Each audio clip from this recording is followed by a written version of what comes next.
I'm Ron Balasanian, professor of pathology at University of California, San Francisco. Thank you for joining us today. We're going to talk about giving to the ASC Foundation and some of the different ways you can maximize your contributions. We're very fortunate today to have Dr. Diane Davey, professor of pathology and an associate dean of graduate medical education at the University of Central Florida College of Medicine in Orlando, here with us today. She's also a pathologist at the Orlando VA Medical Center. Dr. Davey is past president of the American Society of Cytopathology and is currently on the ASC Foundation board, and she has served or is serving on several ASC committees. Diane, thank you for joining us today. Thanks so much, Ron. It's good to talk to you about this. So yeah, I'm glad to be talking about ways to give. I've done a variety of ways in the last few years, and some of them have had tax advantages. So should we get started? Yes, I'd love to hear more about the tax advantages, because usually when I make a donation, it's just cash or check, and then it's an itemized deduction. I don't think about it more than that. Right. So that's what I used to do in the past. And I still do that occasionally. Like if there's a Facebook thing, I may put in my credit card for a smaller amount. But, itemizing taxes is not as easy as it used to be. I used to keep track of all the contributions by check or credit card, and I itemized because I had a mortgage. But that's not as easy to do. And there's some limitations on that. I do want to point out, though, that the ASC Foundation is considered a charitable organization for tax purposes. So whatever you can take advantage of that, keep in mind that you can count it as a charitable contribution. I wanted to make more of an impact as I got more financially secure. So I started looking into other ways to do that. And one of the things I did was I did some stock donations. Should we talk about that next? Yes, you had told me in the past that you donated stock to the ASC, and I'm very interested in how you made those arrangements. Right. It may not be, the stock gains may not be as much this year. We know that. But I had some significant gains over about 15 to 20 years and some very good stock picks that I worked with my financial advisor on. And you may have that in mutual funds. I've seen that as well. So I was lucky to see those. And several years ago, I worked with the same financial advisor, and he advised me I could donate stock. And the advantage for that is that you can take the entire tax amount as your deduction, and then you don't have to pay capital gains. So if you had significant capital gains on a stock, and there may be other items besides individual stocks that you can use, you can avoid capital gains and take the entire amount in deductions. So in the example I had, I was doing that for several years. And what I would do is I would let my stock manager know how many shares of a stock I wanted to donate to the ASC. And I did this with a few other organizations as well. And I got from the ASC how they did that. So I had to get from the ASC staff where that stock would be sent. Then what happens is the ASC immediately sells the stock. Their fund manager will immediately sell the stock. And then the ASC staff, in this case, it was Joanne Jenkins, she would send me a receipt. And that would list the number of shares of stock and how much the stock sold for. So then when I did my taxes that year, I could claim the entire value of the stock now as a deduction. And that would not, also, since it was no longer showing up, I wouldn't have to pay capital gains. So in the example I had a stock that gained over 4 times over many years. So an initial investment in that stock of about $250 ended up being a $1,000 donation to the ASC a few years in a row when it sold. So I could claim that. And then I didn't pay capital gains. In this case, it was about $750 if we take the example I had. So it's a tax advantage, and I found that I could give more than I ordinarily would if I paid by check or credit card. Now, what happened when the US feds revised their tax laws in 2017, that wasn't quite as helpful, because I know we started doing a standard deduction most of the time at that point, and we didn't itemize our taxes as often. Some people will still have a lot to itemize, but a lot of people will start taking the standard deduction. And you could still take advantage of doing a stock donation by not paying capital gains, but I wasn't itemizing my taxes every year. So then I started to look into an additional area, an additional way I could donate. So that was the donor advised funds, and we can talk about that next. Or do you have any questions about the stock contributions? Oh, I think the stock contributions are really interesting. So not only did you have a tax deduction by doing it that way, you also didn't have to pay the capital gains tax, right. And neither did the ASC. Right. So you a really lot of the maximize your contribution. Right. So a lot of the mechanisms we're going to talk about today give you some tax advantages. And so that's I think what people should be aware of. So the next thing I did was I started a donor advised fund. And once the tax laws changed, my financial advisor advised that I set it up. So I used actually some of the stock that I still had that had significant gains, and I set up a donor advised fund. What happened with that is they transferred some assets, in this case it was stock, to this donor advised fund that was set up. I set mine up through Schwab, but you can do it. I know Vanguard has it, Fidelity has it.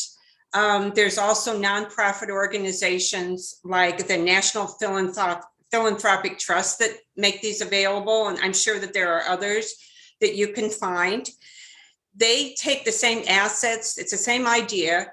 They sell that asset immediately, and for that year, you can take a major tax deduction. So let's say, for example, that I set up my donor advised fund with a $50,000 asset, and I could take that $50,000 entire deduction then in 1 year.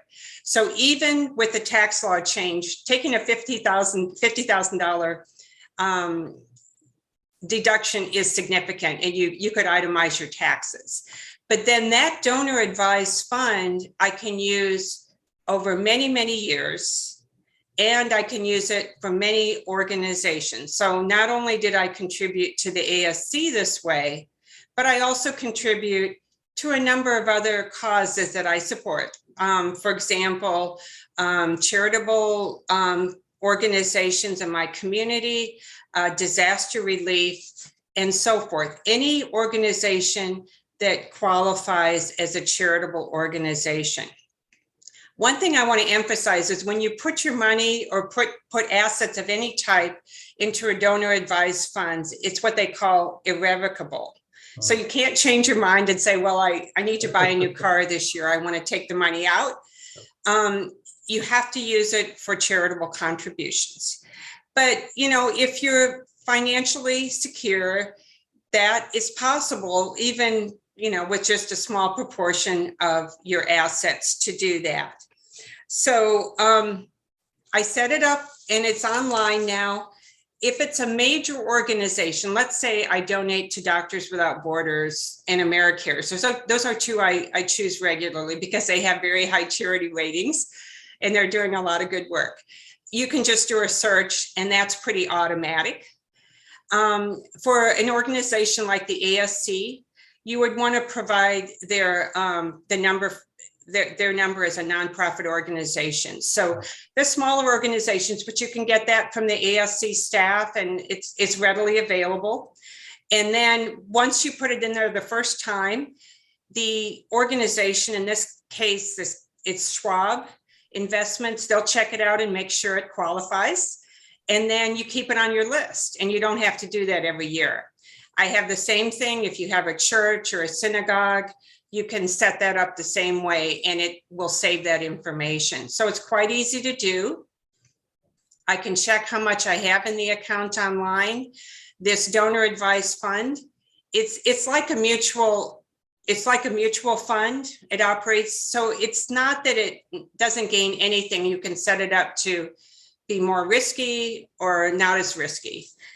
In my case, I set it up when there were a lot of good gains, in the market.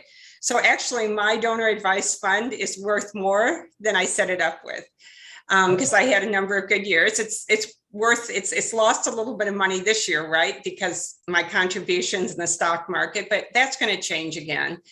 And if I do start depleting it, I can add to it with some more assets. So this is really good if you want to maximize all your contributions by setting it up in 1 year. You can take a major deduction in your taxes and then use the account over multiple years. And so I like it that way. Now, what if something happens to me and I still have money in my donor advised fund? Well, you set it up like a lot of other assets. I have individuals in my family named to take over and continue then to use up that fund. So I think, do you have any questions about that? Well, it sounds really great. It's like you have your own little mini foundation.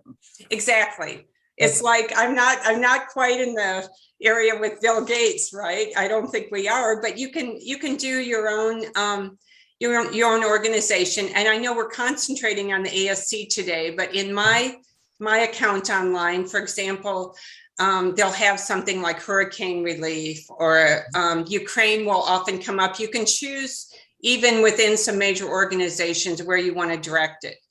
Now with the ASC, I just send an email and I say, hey, I'm doing a donor advised fund donation, and let's just divide this between research and education and all of that, and have the ASC use it however they see fit to do so. So it just takes a little bit of organization. You're going to be making donations anyway, so you're pre-planning it and setting the money aside and protecting yourself from getting taxed twice on it, basically. Right, exactly. That's great. Well, we were also going to talk about one other current way of giving, that is IRAs, and the future planned giving in our second segment of this podcast. So let's go ahead and talk about that. Okay, and these are some areas I've read about. Yeah, I haven't done it myself, but I've read a little bit about it. So IRAs are another way to contribute. And that's a way, for example, my mother makes her charitable contributions because she's significantly older than me. But for some of you that are a certain age, you can probably do it now, and others you can do it in the future. So the main thing about the usual IRA that we have set up, most of us have set up, and a lot of us have IRAs through work, and maybe part of the money is put by your employer and you put some of the money in yourself. Most of the usual IRAs are pre-tax money, right? So you're setting aside money pre-tax. Then you take it out when you get to be a certain age. So starting now at age 72, and that could always change, but starting at age 72, you need to take out required minimum distributions, or RMDs. You'll hear that abbreviation used. Now, I'm not quite there yet, but I will be at some point. And the required minimum distributions, when you take those out, those are taxed, usually if you're going to use them. Now, I understand a lot of people will need to use them for their daily expenses, and that's fine. But if you don't need all of your IRA required minimum distributions, or RMDs, you can consider donating them to the ASC. So again, that's the amount that you donate is not going to be taxed. Okay. Oh. So you don't have to pay taxes on that. You're not going to take a deduction because this was pre-tax dollars, but you don't have to pay that tax now. And I think most of the time, probably when we retire, a lot of us are going to use the standard deduction anyway. So not paying taxes on that RMD can be an advantage, and you wouldn't have to do the whole thing. And you could work with someone you work with on your IRA withdrawals to do that. One thing I want to point out is that you have to consider the type of IRA. There's a few types that may not be eligible. I think the most common IRAs are, and also you wouldn't do it for a Roth. Remember, the Roth is not pre-tax, it's post-tax. So you wouldn't see the same kind of advantage there. So that's something you can do when you turn 72 and older, is you can consider the RMD contributions. So instead of taking your money out of the IRA and then writing a check to the ASC on money that you've had to pay taxes on, you just have it go directly from your IRA, skip you as an intervening step, and you save all that taxes, and the ASC gets all that much more money. Right, right. So it's maximizing your contributions again, Ron. I mean, if I wasn't paying taxes on it, I would give a much higher contribution. I think a lot of us would. Right. That's great. That sounds really easy and a good system to set up.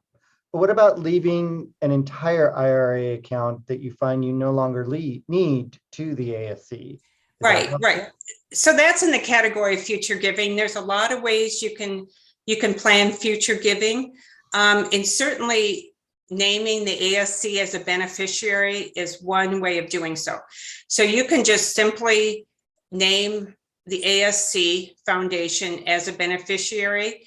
And then when you do pass away, that money will go to the ASC.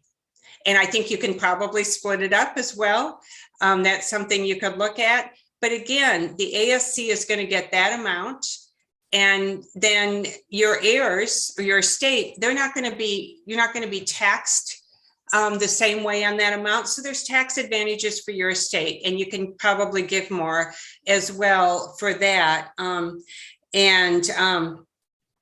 You can do a number of charities. Of course, remember the ASC there, but there's tax benefits. There's your heirs won't be liable for the income taxes on that.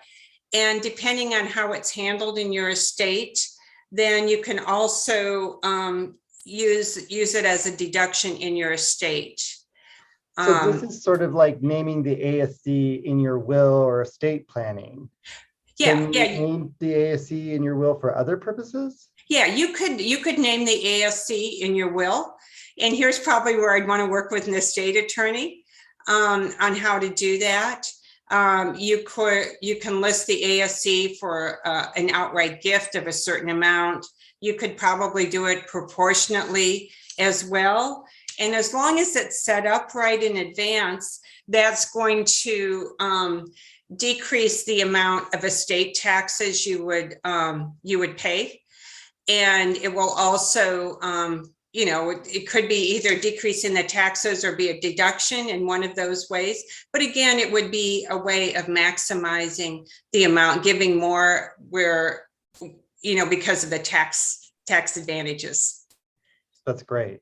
Well, before we finish, let's mention one other item that I find very confusing, and that is paid up life insurance policies. Right. And I have not done this, obviously, because I'm still alive talking to you. But you can name the ASC as a beneficiary again for your life insurance. Now we're talking about paid up policies. So there's different kinds of life insurance, and you may have term insurance. When those premiums stop being paid, the insurance is over. And some of the work policies that you may have, those are term policies, but these are more paid up ones, things like universal or paid up life insurance policies. And again, some of us have to provide for our heirs, but for me, I don't have to worry about providing for my children now. They're grown. And so my choices are leaving my life insurance to my estate, naming some other beneficiaries and so forth. So you could include the ASC there. You can also actually transfer a specific life insurance policy to the ASC. And so they would, actually own the policy. And then when you died, they would get the face value. That, again, I would probably work with an estate attorney on how to do that. But some of the items, like just naming the ASC as one of the beneficiaries or in part of your estate, may not be as challenging as transferring a policy would be. Again, all of these things can have tax advantages by avoiding some of the estate taxes.